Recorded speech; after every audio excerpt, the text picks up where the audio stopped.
Assalamualaikum warahmatullahi wabarakatuh. Bismillahirrahmanirrahim. Alhamdulillah kita dapat bertemu kembali ya dalam kajian kita kali ini khusus membahas tentang business plan atau perencanaan bisnis gitu ya. Apa itu business plan ya atau perencanaan bisnis? Inilah sebuah dokumen yang menceritakan siapa kita ya. Dokumen yang menceritakan rencana bisnis kita. Ya, kira-kira singkatnya seperti itu ya. Biasanya ini ditujukan kepada pihak eksternal gitu ya, untuk bisa memahami secara singkat ya, seperti apakah bisnis yang akan kita lakukan, seperti apakah bisnis yang akan kita jalankan ya. Oleh karena itu, sebuah bisnis plan isinya harus solid atau matang dulu di internal, baru kemudian bisa kita sajikan, paparkan ataupun presentasikan ke pihak luar ya. Pihak luarnya siapa? Biasanya adalah mitra, calon mitra yang akan bekerja sama ataupun calon investor ya, supaya mereka bisa memahami dengan baik bisnis kita, perencanaan kita, potensi bisnis kita ke depan dan lain-lain ya. Bagi kita sendiri ini juga sangat penting agar kita semakin menghayati apa visi, misi, values bisnis kita gitu ya. Apa rencana bisnis kita ke depan, apa rencana inovasi kita, bagaimana pengembangannya, dan lain-lain. Jadi artinya bagi internal, business plan juga bisa sangat berarti untuk menyatukan visi, ya, menyatukan langkah dari seluruh anggota perusahaan kita. Baik ya, kali ini kita akan kupas ya materi business plan ini dengan membedah ya sistematikanya ya, isi-isinya kita akan bedah yang kita kumpulkan dari beragam sumber, salah satunya dari Intel Indonesia ya. Baik, ada tiga bagian besar dari business plan yang akan kita kupas ya. Nantikan setelah ini.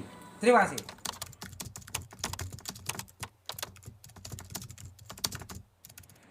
Ya, kita bertemu kembali. Baik ya. Tadi kita sudah bahas sedikit ya tentang bagaimana dan apa itu business plan ya. Sekarang kita bedah lagi lebih dalam ya sistematikanya. Paling tidak ada 3 bagian besar sistematikanya ya. 3 bagian besar ya.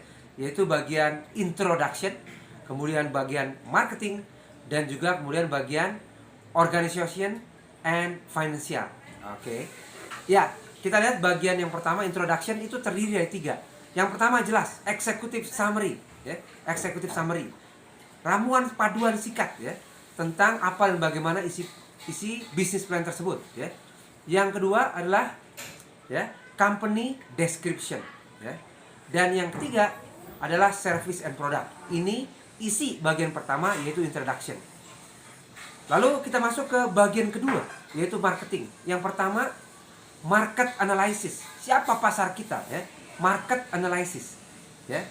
Yang kedua, competitors and benchmark ya. Siapa kompetitor kita dan bagaimana nih benchmarknya. Yang ketiga, jelas, baru masuk ke rencana kita nih, marketing strategy ya. Ini bagian kedua. Bagian ketiga, organization and financial. Yang pertama isinya organization and management. Yang kedua financial ya, perhitungan keuangannya. Dan yang ketiga adalah closing and contact ya. Demikian ya 9 elemen dasar business plan yang bisa kita lakukan. Baik, untuk pertemuan ini kita bahas sedikit tentang executive summary. Executive summary, kami sarankan Anda mengikuti model business navigator ya. Model business navigator untuk memudahkan kita menyusun executive summary. Executive summary itu jika tertulis dan dibaca oleh pihak eksternal diharapkan 1 menit tuntas. Jadi tidak panjang-panjang. Bisa dibaca 1 menit untuk menguak atau untuk mengetahui apa isinya ya. Yang kita sarankan ya adalah menggunakan business model navigation yang terdiri dari BASM, yaitu bagaimana ya kita menghasilkan value proposition. B pertama, B bagaimana. Kemudian A, apa product and services kita. S, siapa market kita secara umum.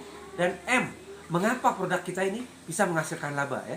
Nah, mekanismenya, inovasinya itu bisa teman-teman ceritakan di sana.